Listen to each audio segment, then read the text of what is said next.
salutato, avevamo scritto fine,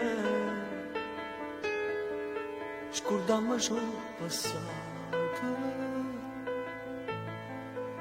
ma non c'è mai felice,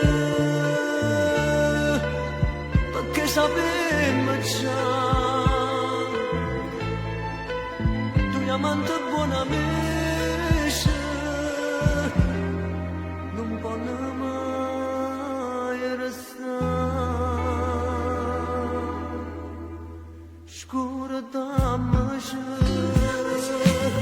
come se fosse niente di tutto,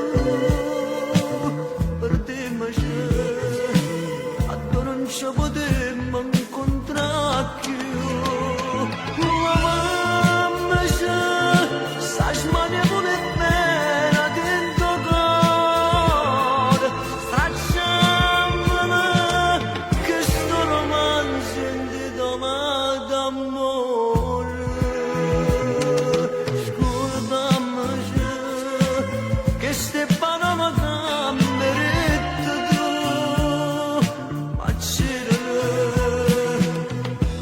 Sanno che non ci vedemmo più.